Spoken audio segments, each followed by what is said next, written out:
It started like any other Tuesday evening. The aroma of garlic and herbs wafted from the kitchen as I stirred a pot of pasta, the familiar rhythm of our weeknight routine. My husband Mark was engrossed in a novel, his brow furrowed in concentration. The kids were upstairs, lost in their own worlds of homework and video games. Everything felt comfortably predictable, until it wasn't. Mark set his book down, his gaze meeting mine across the room. There was a hesitant vulnerability in his eyes that sent a shiver down my spine. "We need to talk," he began, his voice uncharacteristically subdued. I think we need to go to couples therapy." My breath hitched. Couples therapy? Us? The words hung in the air, heavy and foreign. We weren't the kind of couple who needed therapy, were we? We were happy, content, at least I thought we were. As I looked at the concern etched on Mark's face, a knot of unease began to form in my stomach. Perhaps things weren't as rosy as I'd convinced myself they were. The truth was, Mark and I had fallen into a comfortable routine over the years. A routine that, while stable and familiar, had slowly begun to erode the passionate connection we once shared. We were parents, colleagues in running our household, and roommates sharing a space. Somewhere along the way, we'd forgotten how to be lovers. Mark, in his quiet way, had been the first to acknowledge the growing distance between us. He confessed to feeling unheard. His attempts to connect with me often met with distracted responses or postponed conversations.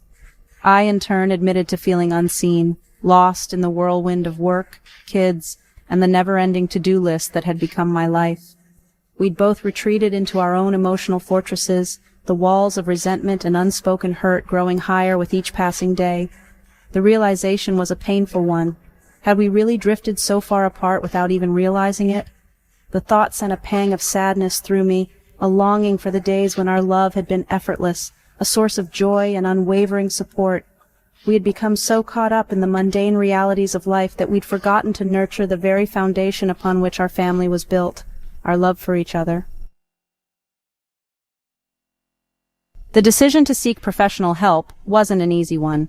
Like many, I carried the misconception that therapy was a sign of failure, a last resort for couples on the brink of collapse.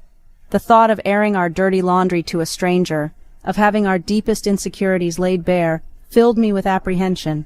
Yet, as I looked at Mark, his vulnerability mirroring my own, I knew we couldn't keep going through the motions. We owed it to ourselves, to our children, to fight for the love we'd built together.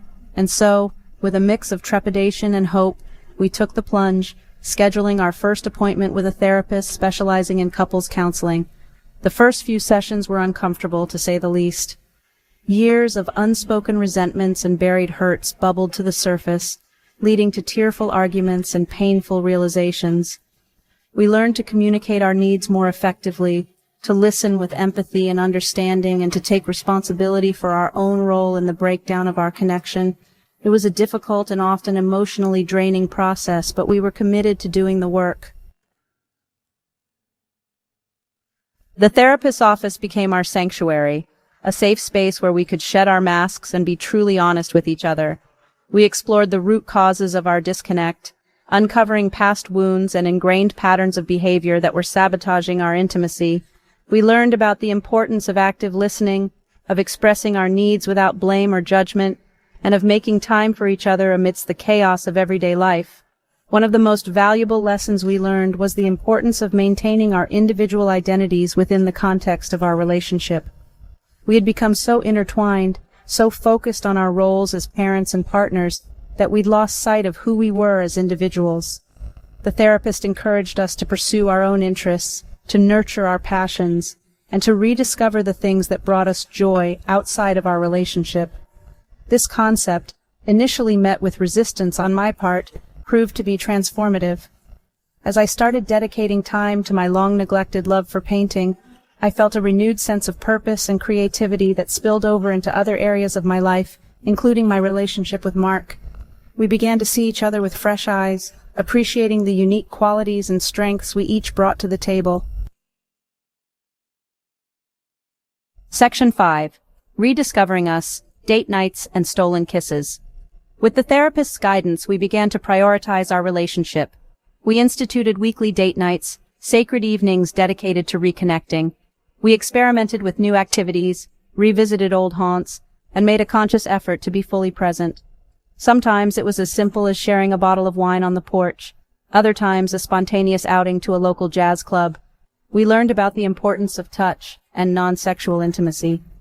Small gestures like a lingering hug in the kitchen or a hand on the back in the hallway began to weave a tapestry of intimacy, reconnecting us physically and emotionally. Section 6. Communication, the bridge back to intimacy. Communication, once a source of frustration and misunderstandings, became our lifeline. We learned to express our needs and desires openly and honestly, without fear of judgment or rejection. We practiced active listening, truly hearing and acknowledging each other's perspectives, even when we didn't agree.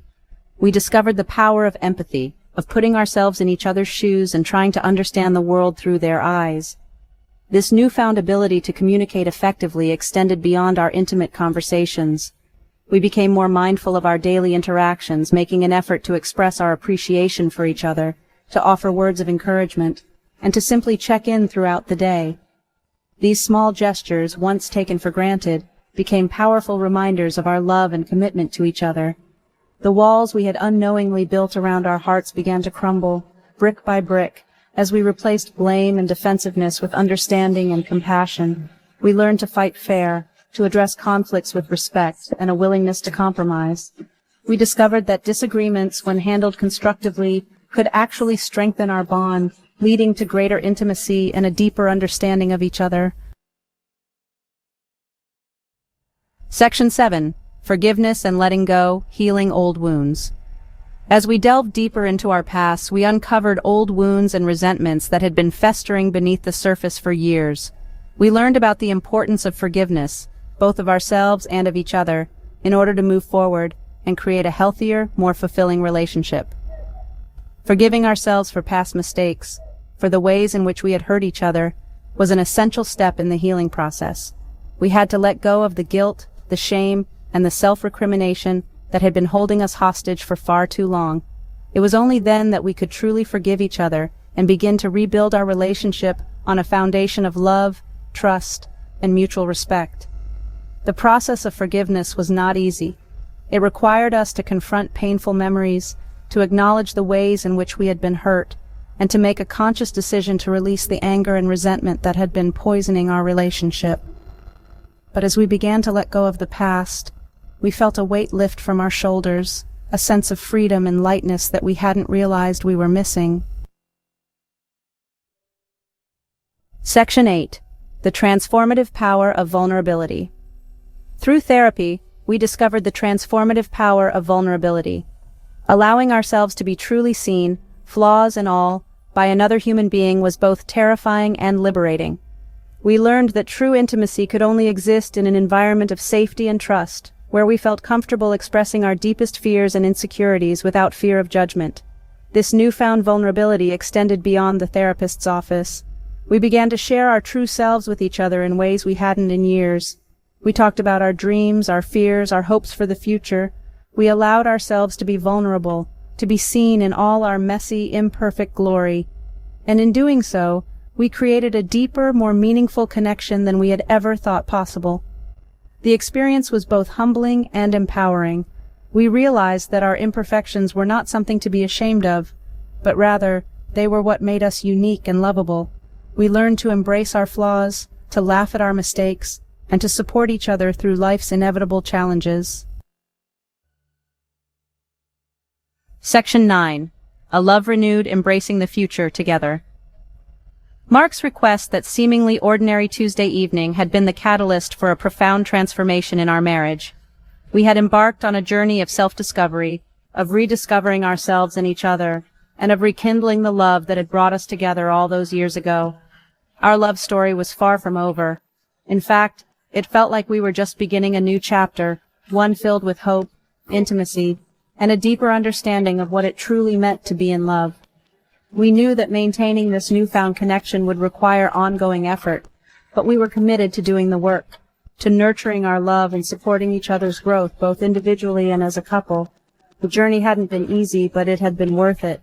We had emerged from the experience stronger, more connected, and more in love than ever before.